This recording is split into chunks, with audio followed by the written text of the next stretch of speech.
이 시간은 십자가의 역습이라는 주제로 함께 말씀을 나누도록 하겠습니다. 여러분들은 한 주간 어떻게 사셨습니까? 바쁘게 사셨죠? 네. 나이가 들어가면 갈수록 이런 이야기를 하죠. 목사님 엊그제가 주일이었던 것 같은데 돌아서면 또 금세 주일이니 시간이 왜 이렇게 잘 가는지 모르겠어요. 쏜살같이 갑니다. 나이 먹은 만큼 갑니다. 20대는 20km 달리는데 지금은 70km, 80km로 달립니다. 이런 얘기를 하는 것을 왕왕 듣습니다.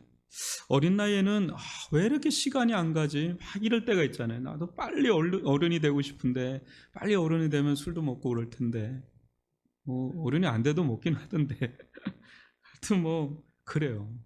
이렇게 어른 되고 싶은데 시간이 너무 안 가. 근데 나이가 들면 들수록 어때요? 이 시간의 체감 속도가 이게 완전 달라져요. 너무 빨리 지나가요. 한 주 한 주가 너무 빨리 지나요. 지금 2월 달입니다. 언제 새해를 시작했는지 모르는데 아마 2월 마지막 주예요.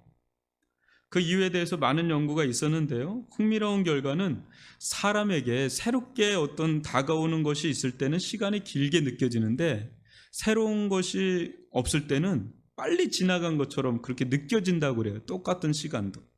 어린아이들은 어때요? 모든 것이 새롭고 신기하고 호기심이 발동해서 애들은 그게 계속 뭔가 움직여요. 계속. 근데 이제 인생의 연륜이 쌓이고 쌓이다 보면 어때요? 크게 그거 같고 또 크게 그거 같고 어제가 오늘이고 오늘이 내일이고 신기할 것도 새로울 것도 흥미로울 것도 없어지는 거. 근데 그러다 보니까 시간이 금세 그냥 기억할 게 없다는 거예요. 한마디로 연구 결과를 해보니까 기억할 게 없는 자들은 그게 시간이 금방 지나간 것 같이 그렇게 느껴진다 그래요.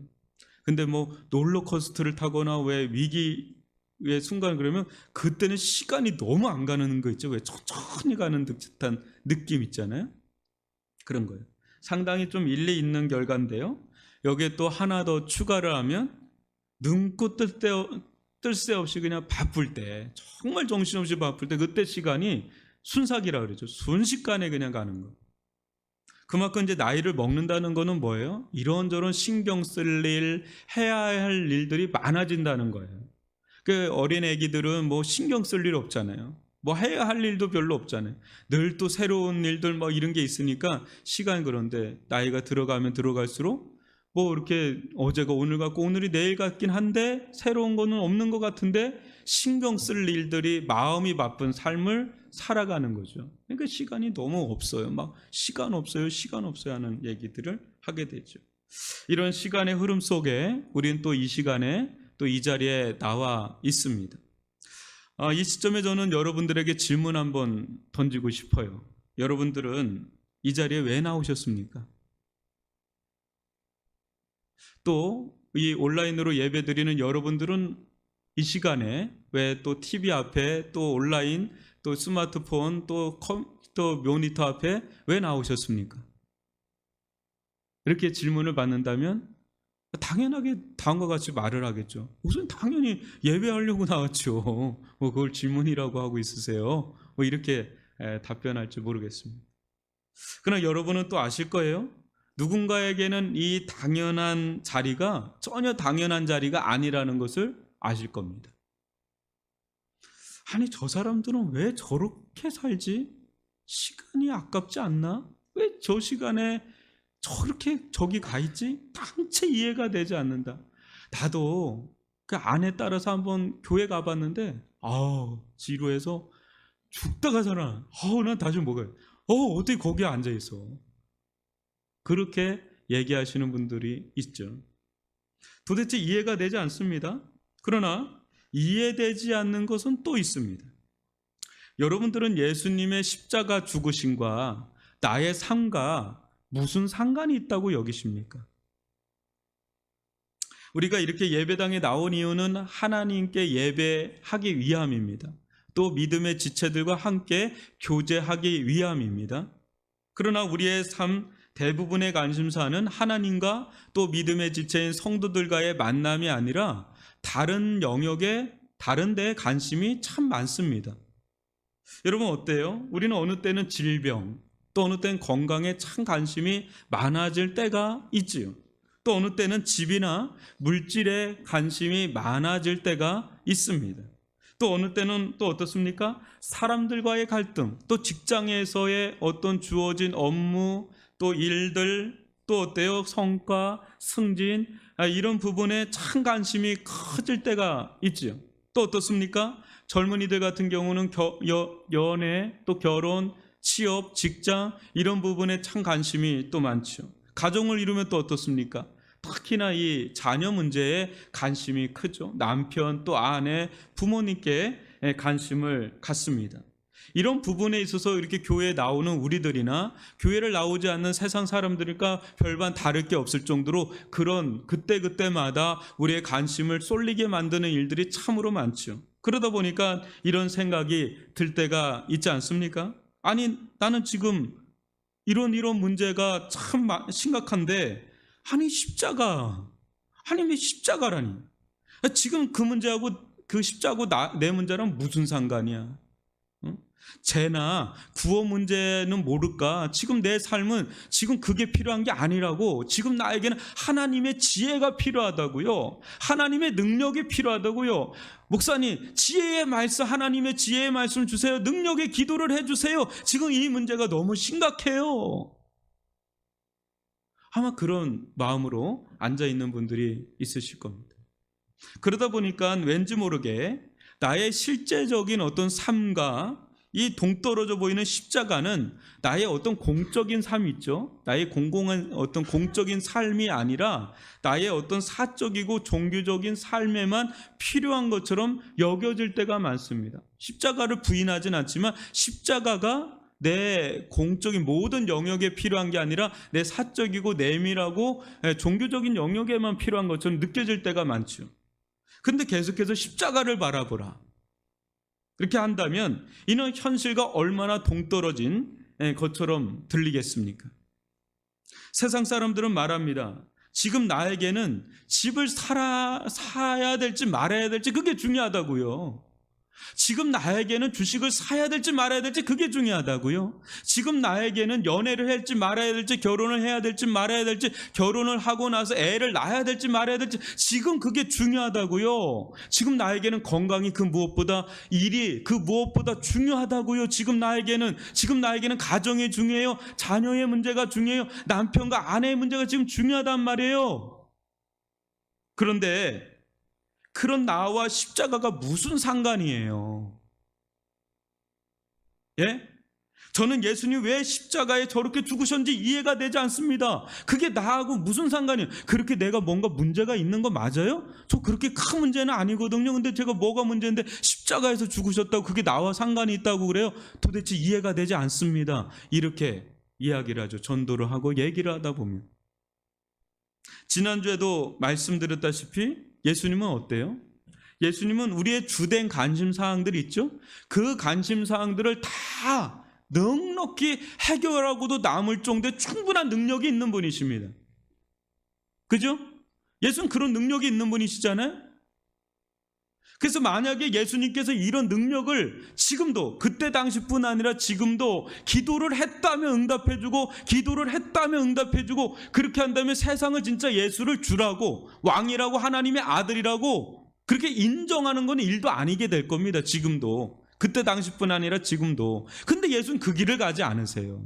예수는 그 길을 가지 않는단 말이에요. 우리가 원하고 바라는 그 길을 가지 않고, 나는 십자가로 가겠다, 난 십자가로 죽으러 가겠다, 난 십자가에 죽어야 한다, 난 십자가에서 죽는다. 왜? 우리가 원치도 않는, 바라지도 않는 그 길을 왜 가냐 말이에요. 충분히 능력이 없는 분이 아니라 능력이 있는데. 이것이 우리가 그토록 기다리는 복음 맞습니까? 여러분, 우리 복음을 믿잖아요. 이게 복음 맞습니까? 나에게 진짜 복음이 뭡니까? 나에게 진짜 복음이 뭡니까? 대박 나는 게 복음 아닙니까? 그게 막 가슴을 뛰게 만들고. 여러분, 너무 기뻐서 누군가에겐 이 복음, 그러니까 가까운 우리 가족, 또 지인들, 심지어는 우리하고 아무 상관도 없는 지역 길거리를 지나가고 스쳐 지나가고 있는 그런 사람들, 더 나아가서 먼 나라에 있는 사람들에게까지 이 십자가의 복음이 너무너무 기뻐서, 견딜 수 없이 기뻐서, 어쩔 줄 몰라서 이 복음을 전하지 않으면 견딜 수 없어서 그렇게 그런 복음, 기쁨으로 이게 다가옵니까? 우리가 믿는 복음이? 여러분 어때요? 이 복음이 그런 복음으로 다가옵니까? 분명 예수님 그런 마음으로, 그런 목적으로 십자가의 길을 올라가셨지만 당시 그렇게 생각한 사람은 단 한 사람도 없었어요. 우리가 이 성경 본문에서 보면. 오늘날은 또 어떤가요? 오늘날도 별반 다를 게 없이 마찬가지예요. 예수님 지금 십자가에 이렇게 매달려서 죽지만 그거에 대해서 그게 아무런 상관없이 살아가는, 심지어 교회 예배드리러 나오는 이들 가운데서도 그렇게 여기지 않는 분들이 참 많습니다. 복음? 복음. 그래, 복음이야. 하고 그냥 끄덕끄덕하고 그냥 가는 분들이 있죠. 여러분, 복음이 정말 십자가 복음이 견딜 수 없는 이 기쁨으로 막 다가오는 그런 은혜, 그런 기쁨, 이렇게 다가오십니까? 세상에서 구원은 십자가에 있지 않습니다. 세상에서 구원은 자기 힘에 있습니다. 그래서 우리는 정치에 관심이 많습니다. 왜 그렇죠? 왜 그렇게 정치에 관심이 많죠? 왜 우리 뉴스를 보고 왜 이렇게 정치에 관심을 많이 갖죠? 왜? 정치가들이 힘이 있잖아요. 그들의 법안 하나하나, 그들의 정책 하나하나가 일희일비하잖아요. 거기에 오르락 내리락 하잖아요. 뭐가 들썩들썩합니다. 온 나라가 들썩들썩하고 어떻습니까? 하루아침에 하늘 꼭대기까지 올라가다 하루아침에 하늘 저 땅 밑까지 떨어질 수 있는 법안 하나, 정책 하나하나에 우리는 예의주시하지 않을 수가 없어요. 너무 우리의 삶에 직접적으로 영향을 미치니까. 또 물질에 우리는 관심이 많습니다. 왜 그렇죠? 우리가 사는 이 세상은 자본주의 사회입니다. 자본주의 사회는 어떤 사회예요? 자본을 중심으로 모든 게 세팅된 사회예요. 모든 시스템이고 모든 게 다 자본을 중심으로 세팅된 사회에 한복판에 사는데 돈이 없다? 그거는 이 세상에 살아갈 수가 없어요. 우리가 발 딛고 있는 이 세상에 돈이 없으면 살아갈 수가 없어요. 돈이 있으면 모든 게 다 되는 세상이 자본주의 사회예요. 근데 돈이 없으면 어때요? 많은 게 제약이 걸리죠. 할 수 있는 게 제한이 걸리죠. 돈이 중요하죠. 거기에 관심을 안 가질 수가 없는 거예요. 자본주의 사회에서 돈은 거의 신과 같아요. 신과 같은 힘이 있죠. 그래서 돈 있고 사람 있고 돈 있어야 되는데 어느 순간부터 주객전도가 돼서 돈 있고 사람 있는 경우가 참 많아요. 세상 생활하다 보면 얼마나 이런 일들이 비일비재하게 많은지 그냥 전쟁터예요. 상처받고 거기서 완전히 낙오자가 된 사람은 생을 끊는 그런 경우도 너무 많은, 이 물질의 힘이라는 건 무시할 수가 없죠. 세상이 이러다 보니 사람들은 저마다 자기가 구원할 힘을 추구하는데 여념이 없습니다. 어떻게 하든 자기가 살 길은 자기가 확보해야 되잖아요. 여러분, 누가 그걸 해주나요? 내가 내 살 길 찾아가야지요. 그런 데서 예수라, 예수의 십자가라 이렇게 자꾸 운운하면 어때요? 와닿지 않아도 한참 와닿지가 않습니다. 와닿지 않아도 한참 와닿지가 않습니다. 그거 말고요, 좀 실질적인 얘기를 해주세요, 이런 얘기를 하죠. 예수님, 우리가 사는 공공의 영역보다 그러다 보니까 개인적으로 마음의 어떤 쉼이나 안정, 또 종교적인 사적 영역, 교회에서나 통용되는 분이지 세상으로 나아가면 세상에 있는 힘 있는 자들이 더 실질적인 영향을 미치는 그런 경험을 우리는 하게 되죠. 예수는 그냥 교회용일 때가 참 많죠. 여러분, 세상에서 이런 이야기를 합니다. 전도를 하다면 어디 앞에서 예수를 주라고 왕이라고 그래. 예수가 뭐가 주고 뭐가 왕이야. 잘 봐봐. 웃긴 소리 하지 말고 잘 봐봐. 이 세상은 정치적 힘, 정치가들이 움직이는 거야. 잘 봐봐. 이 세상은 물질적 힘, 재력가들이 움직이는 거야. 잘 봐봐. 이 세상은 지적인 힘을 가진 의사, 판검사, 하이트 칼라들이 움직이는 거야. 잘 봐봐. 세상은 그들에 의해서 움직이는 거야. 예수를 어디에 끌고 들어와 예수를 운운하고 있어? 어디서? 그냥 저 사찰처럼 조용히 지내. 그냥 사찰에 들어가 조용히 지내라고. 우리가 선거할 때만 찾아갈 테니까, 그때는 인정해 줄 테니까 그냥 조용히 지내. 그리고 우리하고 좀 친하게 지내자고. 우리가 만들어 놓은 세계니까 우리들의 시스템 속에서 그냥 잘 살라고. 그냥 그거 가지고 자꾸 전도하고 그러지 말고, 예수 운운하지 말고 그냥 조용히 살라고. 우리가 만들어 놓은 시스템에 그냥 살라고. 예수가 왕이라고? 예수가 주님이라고? 알았어. 근데 교회에서만 그래야 돼. 교회에서만. 괜히 다른 데서 그러지 마. 그냥 교회에서만 그래. 그렇게 얘기를. 이게 노골적인 얘기를 하는 겁니다. 세상에서 아주 노골적으로 얘기하는 거예요. 그러면서 한마디 하죠. 뒤로 돌면서. 아이고, 지들도 똑같으면서. 어느 땐 니네들이 더 심하더라. 이렇게 얘기를 비아냥대면서 하는 이야기들이 왕왕 있습니다. 이거보다 더 노골적인 이야기들을 하죠. 이런 상황에서 정말 예수가 세상의 구원자 맞습니까, 여러분? 예수가 세상의 구원자 맞습니까? 여러분 그렇게 믿습니까? 진짜 예수가 세상의 구원자 맞습니까? 이런 상황에서 진짜 세상의 주요 왕이 맞습니까? 그렇다면 예수가 세상의 몇 % 지분을 차지하고 있다고 생각하십니까?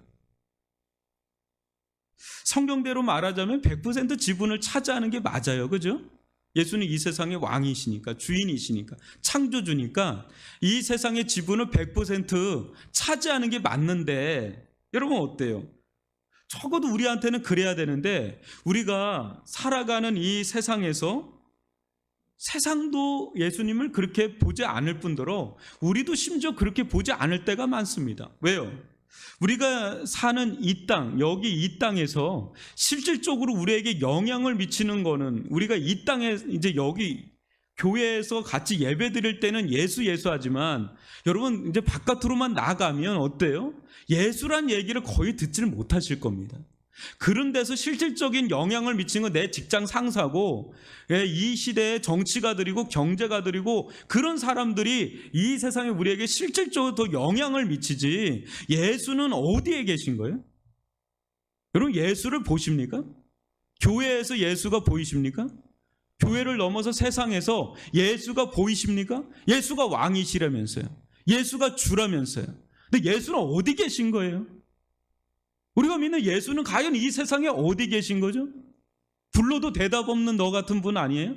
예수 어디 계신 거예요 대체? 내 실질적인 문제들 있잖아요. 내 삶의 문제들, 그 문제를 해결하여 예수가 보이잖아요. 근데 다른 데서 그 영향력을 더 많이 받은 예수 어디 계신 거예요? 내 마음속에? 내 마음속에만 있는 분이세요?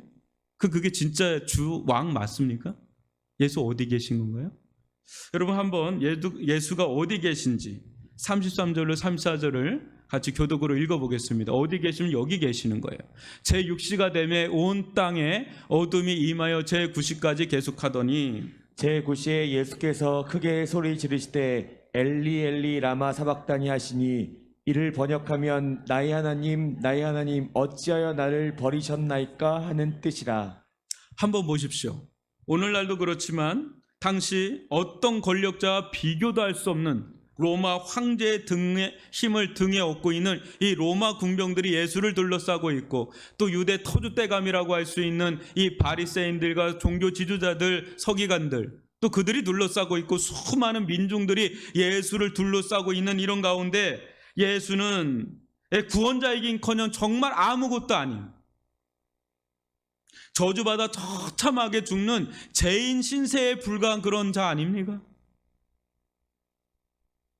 그런데 이 자리가 온 인류를 구원하는 구원의 자리라고 한다면 어느 누가 그것을 예 그렇습니다, 예 맞습니다, 예 믿습니다 그럴 자가 지금 이 당시에 누가 있겠어요? 터무니없는 얘기죠. 말도 안 되는 얘기를 하는 거죠.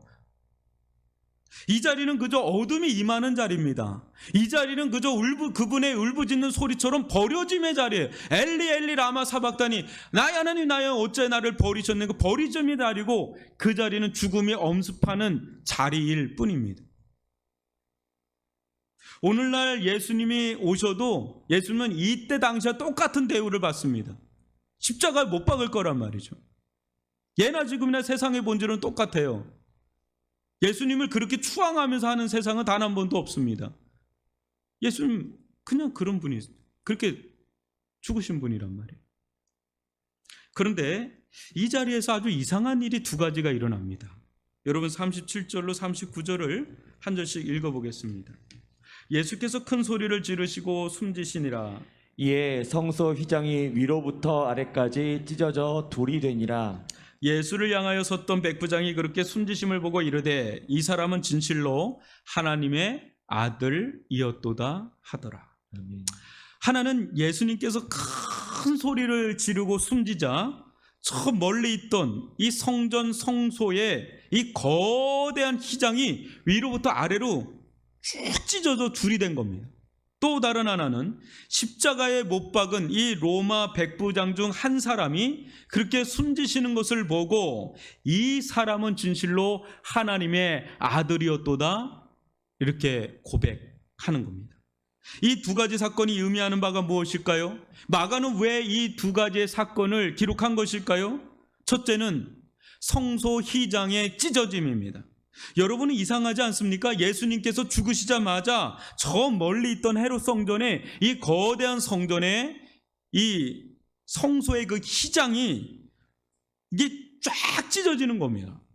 근데 여러분도 아시다시피 이게 작은 천이 아니에요. 여러분 옷 같은 것도 웬만해서 우리가 찢기가 어려워요. 근데 거대한 성전에 큰 천막입니다. 이루 그 수십 미터가 되는 큰 천막이에요. 그게 찢어진다. 이거는 있을 수가 없는 일입니다. 그것도 어디에서 찢어져요? 밑에서 위로 찢어지는 게 아니라 위에서 아래로 찢어집니다. 이건 위에서 찢어져야 되는 거잖아요. 그때 당시 누가 이것을 찢을 수 있겠어요? 기계가 있는 것도 아니고 어마어마한 완력이 있는 건데 이게 이거 확 찢어져 버리거든요. 예수의 죽음과 성소의 휘장의 찢어짐이 분명히 상관관계가 있다는 거죠. 성전에서 가장 중요한 것은 지성소예요. 지성소. 여러분 지성소는 어떤 곳이죠? 1년에 한 번 대제사장이 대속죄일에 1년에 한 번 들어가는 자리가 이 지성소의 자리예요. 그죠? 거기서 어떤 일이 일어나죠? 지성소 안에서? 그곳에서 하나님의 임재가 일어나죠. 하나님은 언약궤 위에서 이스라엘 백성에게 말씀을 하시죠. 그런데 이 성소와 지성소를 구분하는 이 성소의 휘장이 위에서부터 아래로 하늘에서부터 땅으로 쫙 찢어졌다. 이것은 분명히 무슨 일이 일어났다는 거죠. 무슨 변화의 역사가 일어나고 있다라는 이 증거 아니겠습니까? 뭐겠습니까? 어떤 변화의 역사가 일어나는 것일까요? 이것이 의미하는 바가 뭘까요? 이 성소의 휘장이 찢어졌다는 거? 그것은 이제 대제사장만이 아니라 어느 누구나 들어갈 수 있게 됐다는 거예요. 어디로요? 지성소 안으로 들어갈 수 있게 됐다는 거예요. 또 어느 때나 들어갈 수 있게 됐다는 거예요. 1년에 한 번이 아니라 어느 때나. 또 어때요? 정한 제물이 아닌 오직 예수 그리스도의 피를 의지한 자는 누구나 그 자리에 들어갈 수 있게 되었다는 거예요. 들어가서 어떤 일이 일어나요? 어떤 일이 일어나요? 하나님의 임재를 경험하고 하나님께서 나에게 말씀하신 하나님의 음성을 인격적으로 들을 수 있는 그런 시대가 활짝 열렸다는, 은혜의 시대가 활짝 열렸다는 증거가 성소 휘장이 위에서부터 아래로 찢어졌다는 증거입니다. 여러분 이것이 복음 중에 복음인 줄 믿습니다. 그전에는 1년에 한 번 대제사장만이 들어갈 수 있는 날인데 이제는 어느 때나 어느 누구나 이제 양이나 소가 아니라 예수의 피만 의지하게 되면 그 성소 안으로, 지성소 안으로, 하나님의 임재 안으로 하나님의 음성을 듣는, 인격적으로 듣는 하나님과의 열린 관계의 문이 활짝 열렸다는, 열린 시대가 되는, 새 시대가 도래했다는, 그런 은혜의 시대가 도래했다는 그런 포문, 그런 선언, 그런 선포의 자리가 십자가의 자리인 줄 믿습니다. 너무너무 놀라운 일이 일어난 거죠. 이런 말할 수 없는 일이 일어난 겁니다. 그래서 오늘날 여러분 건물이 성전이 아니라 오늘날은 뭐가 성전입니까? 누가 성전입니까? 예수가 참 성전이면서 예수와 연합된 우리가 참 성전인 줄 믿습니다. 그래서 어때요? 우리를 보고 성경에서 뭐라 그래요? 심지어는 성령이 늘 거하시는 성령의 전이라고 하잖아요. 그래서 이곳은 성전이 아니라 예배당이고 진짜 성전은 누구라고요? 여러분이 성전입니다. 우리가 성전입니다. 성령께서 거주하고 계시는 성령의 전이란 말이에요. 고린도전서 6장 19절 읽어볼까요? 시작. 너희 몸은 너희가 하나님께로부터 받은 바 너희 가운데 계신 성령의 전인 줄을 알지 못하느냐. 너희는 너희 자신의 것이 아니니라. 예, 우리가 성령의 전입니다. 우리 몸 자체가 성령의 전입니다. 가장 값비싼 성전이지요. 이것은 우리에게 또 무엇을 말해줍니까? 인간의 타락 이래로 주어졌던 그 저주와 형벌이 완전히 십자가에서 풀리는, 해결되는 것을 이야기하는 겁니다. 여러분, 창세기 4장 24절을 보면 뭐라고 나옵니까? 또 같이 읽어볼까요? 이같이 하나님이 그 사람을 쫓아내시고 에덴 동산 동쪽에 그룹들과 두루 도는 불칼을 두어 생명나무의 길을 지키게 하시니라. 어떻게 됐어요? 우리가 타락 이래로 하나님과의 관계가 끊어지고 하나님으로부터 오는 그 생명, 그것을 다 잃어버렸지 않습니까? 이제 생명나무로 나아갈 수 있는 길이 완전히 막혔단 말이에요. 그런데 그 길이 열리게 됐다는 거예요. 이제 예수님으로 말미암아서 그 길이 열려서 이 하나님께 나아갈 수 있는, 하나님과 막혔던 문들이 열리고 하나님께 나아가서 하나님과 생명의 교제의 문이 활짝 열리게 되었다는 것, 그것이 십자가에서 예수님이 죽으시면서 휘장이 찢어지면서 일어난 변화의 역사입니다. 그래서 이제는 어느 누구나 어느 때나 이제는 어때요?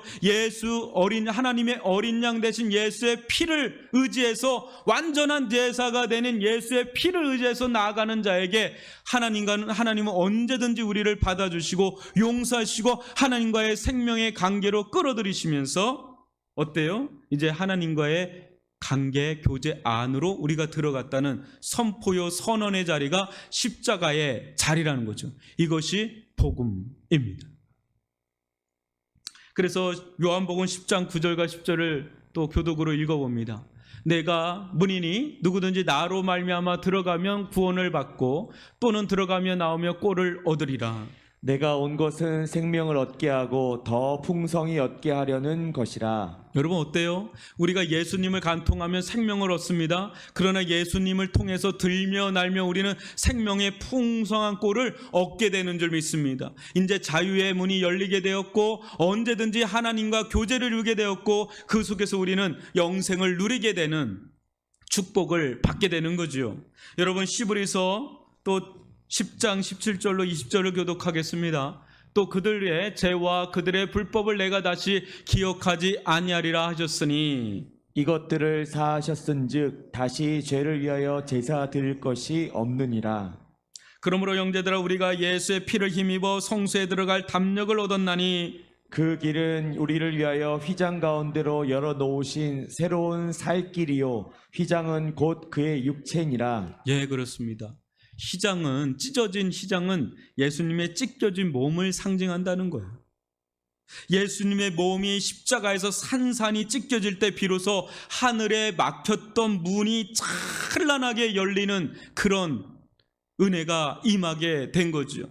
그때 하늘의 온갖 신령한 빛들이 이 땅으로 쏟아져 내려오기 시작한 겁니다. 하나님과의 관계의 문이 열리기 시작하자, 막혔던 관계의 문이 열리기 시작하자 우리 인생들 가운데 어떤 일이 일어났습니까? 제사함을 가져다 주는 구원의 은혜가 다시 죄를 기억함이 없는 구원의 은혜, 제사함의 은혜가 우리들 가운데 밀려 들어오는 그런 은혜의 시대가 열리게 되었고 또 어떻습니까? 그로 말미암아서 하나님과의 생명의 관계 안으로 들어가며 하나님으로 또 오는 영생의 축복을 누리게 되는 일들이 일어나게 됐죠. 이제는 우리는 하나님을 알게 되고 하나님과 관계를 맺게 되고 하나님 빛들의 아버지 되시는 하나님의 품속에 있는 온갖 신령한 은혜와 은사를 받는 시대 가운데, 그런 은혜 가운데 우리가 들어가는 역사가 일어나지 않습니까? 그것이 어디에서 이루어진 겁니까? 십자가 안에서 그것이 이루어지게 된 거죠. 하늘문이 열리고 이 땅에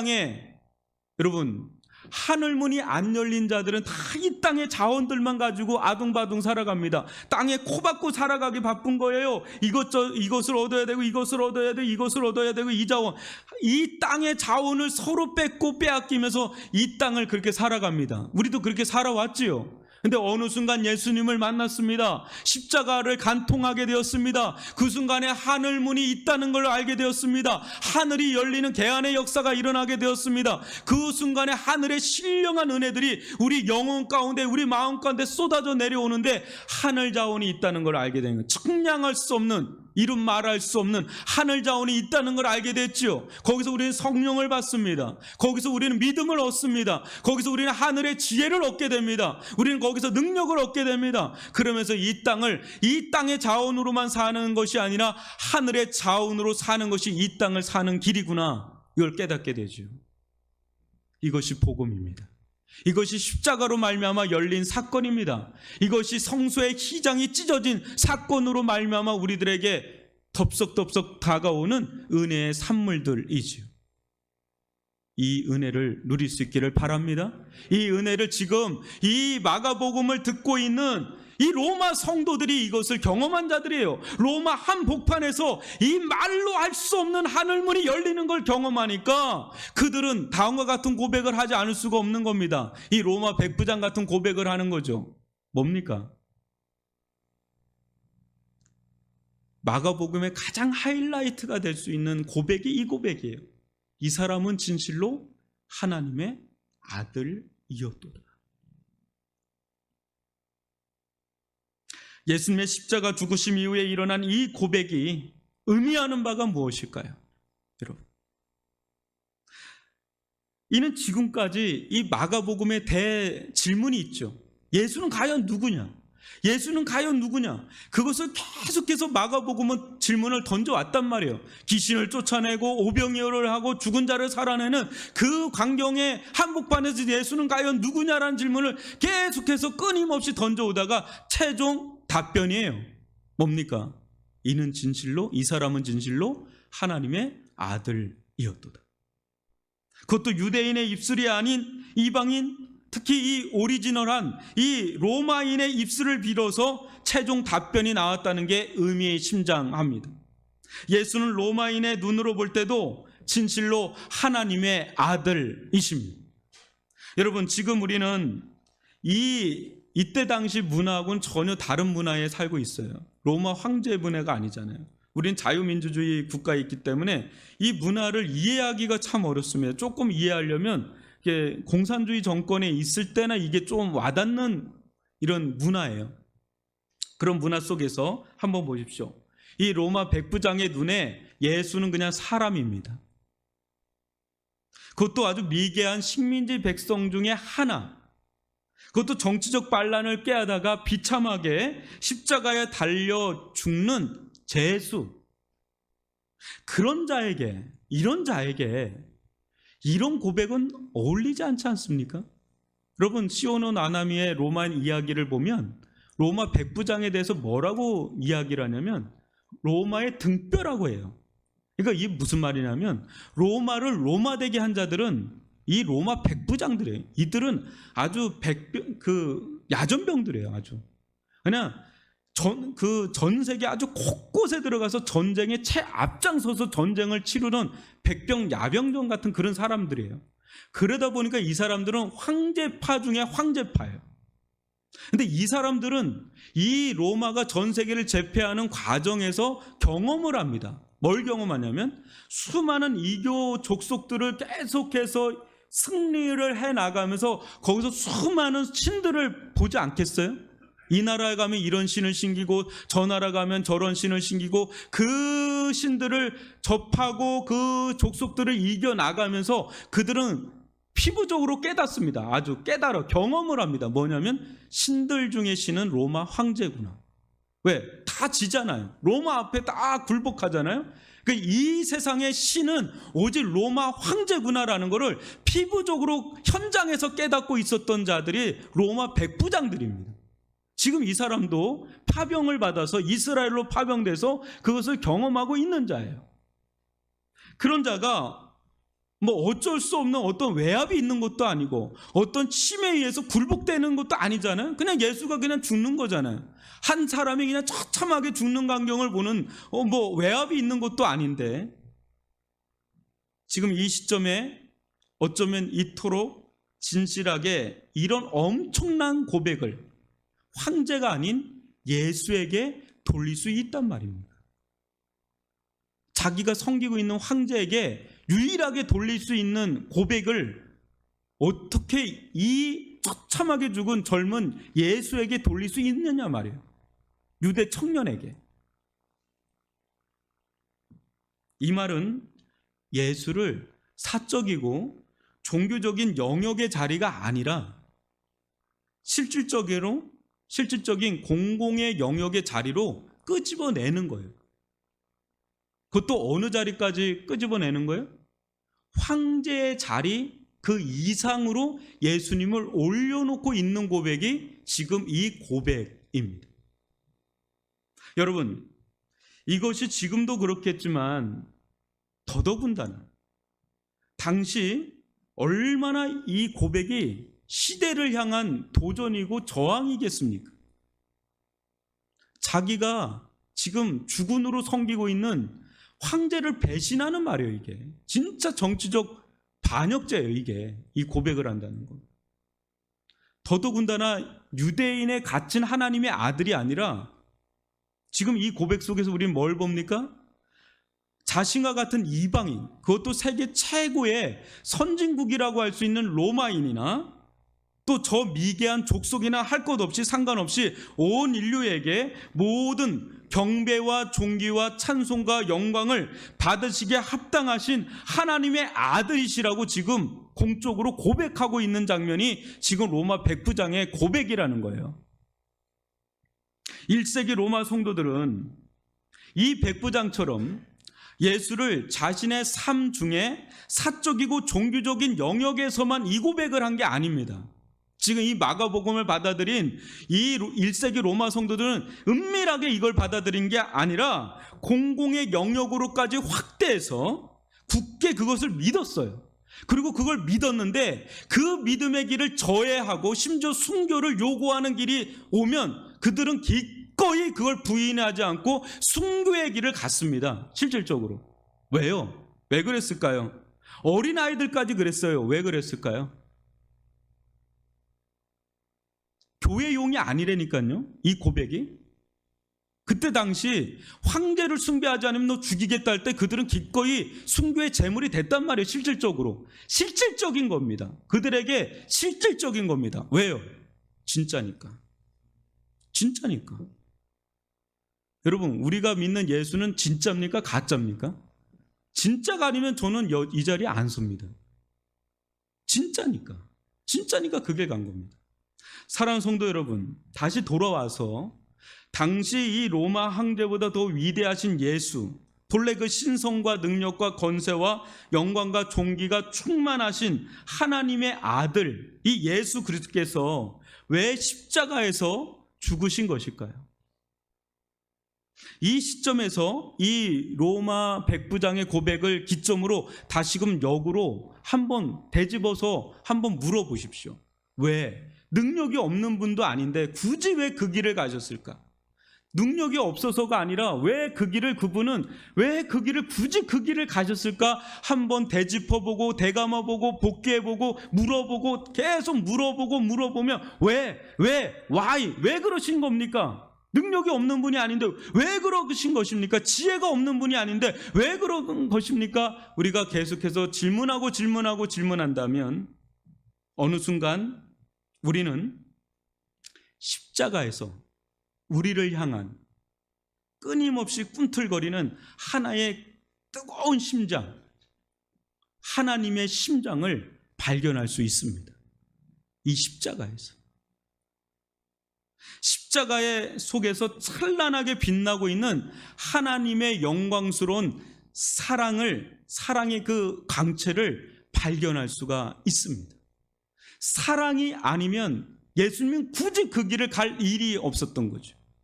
여러분, 하나님의 아들 예수는 세상을 무력으로 정복하고 다스리는 것이 아닌 말로 형용할 수 없는, 이루 말할 수 없는 그 놀라운 사랑의 능력으로, 그 사랑으로 정복하고 다스리는 만왕의 왕이요 만주의 주이심을 선포하고 선언하는 자리가 십자가의 자리인 줄 믿습니다. 여러분, 십자가의 자리가 어둠이 임하는 자리입니까? 그냥 단순히 어둠만 임하는 자리입니까? 십자가의 자리가 단순히 버려짐의 자리입니까? 십자가의 자리가 죽음이 엄습하는 자리입니까? 맞죠? 십자가는 그야말로 어둠이 임하고 또 버려지는 자리고 또 죽음이 엄습하는 자리 맞습니다. 근데 그게 다가 아니죠. 어떻습니까? 십자가는 새벽 어둠을 뚫고 나오는 찬란한 태양빛처럼 영광스러운 사랑의 빛으로 충만하게 타오르는 그런 사랑의 자리인 줄 믿습니다. 여러분, 또 십자가의 자리는 어떤 자리입니까? 그분은 비록 버려진 분이시지만 어때요? 그 버려짐의 자리를 통해서 온 인류가 지금도 오고 오는 세대 속에 지금도 수많은 영혼들이 예수의 십자가로 끌려 들어오는 은혜의 중력이 나타나고 있는 그런 자리 아닙니까? 또 십자가의 자리는 어떤 자리입니까? 십자가의 자리는 죽음으로 끝난 패배의 자리가 아니라 수많은 영혼들에게 생명을 가져다 주는 승리의 자리요, 생명의 자리요, 불멸의 자리인 줄 믿습니다. 이 십자가를 통해서 수많은 영혼들이 생명을 얻는 하나님의 사랑을 경험하는 그런 놀라운 자리가 바로 십자가의 자리요, 십자가의 역습이라는 것을 우리는 보게 되는 거죠. 많은 사람들이 그때 당시 많은 사람들이 십자가는 패배의 자리고 아무것도 없는 무능력의 자리인 줄 몰라도 지금 오고 오는 역사 속에서 십자가는 그야말로 유일하게 독보적으로 황제도 지나갔어요. 모든 그때 당시의 권력자들은 다 지나갔어요. 안개와 같이 지나갔어요. 다 쓰러졌어요. 풀의 꽃같이 다 지나갔지만 오직 예수만은, 오직 예수의 십자가만은 지금도 도도하게 이 땅 가운데 역사하고 있지 않습니까? 어떤 나라도 십자가가 들어가는 나라는 그 앞에 굴복되어지는 사람들이 다 일어나기 마련 아닙니까? 거기에서 그 사람들은 진짜 예수가 주라고 고백합니다. 진짜 예수가 이 땅의 왕이라고 고백합니다. 그냥 형식적인 입술에 발린 얘기가 아니라 진짜 왕이십니다. 진짜 주라고 합니다. 그리고 종국에는 그렇게 될 것입니다. 그래서 여러분 어때요? 이 십자가를 관통한 자들, 이들은 절대 예수를, 복음을 부끄러워하지 않습니다. 이 예수께 빚진 마음이 너무 크기에 감당할 수 없는, 갚을 수 없는 은혜와 사랑 앞에 더 이상 자신을 위해 살 수 없는 자들로 변합니다. 사람이 그렇게 변하는 게 쉽지 않아요. 근데 예수의 십자가를 간통한 자들은 완전히 뒤집어지죠. 자기를 위해서 더 이상 못 살아요. 왜요? 감당하기에는 선을 넘은 은혜와 사랑을 받았기 때문에. 그 은혜와 사랑을 아는 자로서는 도저히 그렇게 살 수가 없는 거예요. 하나님의 심장이 갈기갈기 찢겨진 십자가를 경험한 자는 도저히 자기를 위해 살 수가 없는, 주와 복음을 위해 사는 자들로 변화되는 것을 보지요. 여러분, 그런 가운데 어때요? 또 진리를 알지요. 진리를 알게 될 때 우리는 하늘과 땅이 열리는 경험을 하게 됩니다. 그러면서 진리를 알게 되죠. 뭐가 진짜 중요한지를 알게 되죠. 예수가 어떤 분인지를, 예수의 실체에 대해서 우리는 비로소 눈이 떠지죠. 여러분, 그때 예수는 진짜 이 세상에 100% 지분을 가진 분으로 나에게 다가오십니다. 예수는 1%, 10%, 50%가 아니라 100% 이 세상의 지분을 가진 주권자, 역사의 주권자, 이 세상의 왕이심을, 이 세상의 신임을 우리는 깨닫게 되죠. 그때 어때요? 지금은 그게 불완전해서 막 이런 사람 저런 사람이 더 득세하는 것 같고, 이렇게 살아야 되는 것 같고, 이렇게 살아야 되는 것 같고 막 이렇게 되지만, 종국에는 다 사라지고 없고 마지막에는 종국에는 예수의 나라, 하나님의 나라가 이루어지게 될 줄 믿습니다. 우리는 그것을 믿지요. 그래서 우리는 그 믿음을 가지고 내 가정 가운데, 또 내가 속해 있는 사업터 가운데, 직장 가운데 이 하나님의 주권, 예수의 주권을 확보하는 깃발을 꽂고자 애를 쓰면서 믿음으로 뚜벅뚜벅 살아가게 되는 인생을 살게 되죠. 그래서 우리 가운데, 또 우리 교회 가운데, 가정 가운데, 내 생업의 현장 가운데 예수의 주권의 깃발을 꽂는데 인생을 헌신하는 사명의 길을 가게 됩니다. 사랑하는 성도 여러분, 아직도 예수의 십자가와 나의 삶이 상관이 없습니까? 어떻습니까? 아닙니다. 오히려 그 어떤 것보다도 예수의 십자가는 나의 삶과 너무 직결되어 있고 실제적이고 절대적입니다. 이것이 이 로마 백부장과 로마 성도들, 당시 로마 성도들, 또 수많은 믿음을 경험한 자들, 그들이 경험했던 오리지널한 기독교, 오리지널한 복음, 오리지널한 예수이십니다. 이 세상에 예수의 자리가 제 자리를 찾기 시작할 때 거기에 하나님의 나라가 임하는 줄 믿습니다. 예수가 임하는 그 자리에 거기서 치유가 일어나고 구원이 일어나고 회복이 일어나고 생명이 일어나게 되는 줄 믿습니다. 거기에 이 세상의 유일무이한 소망이 바로 거기에 절대 복음에, 완전한 복음에, 완전한 예수의 십자가에 있게 된 줄 믿습니다. 이 믿음을 가지고 오늘도 살아가는, 이 은혜가 우리들 가운데 충만하기를 원하고 이 믿음을 가지고 살아가는 저와 여러분이 되기를 주님의 이름으로 축원합니다.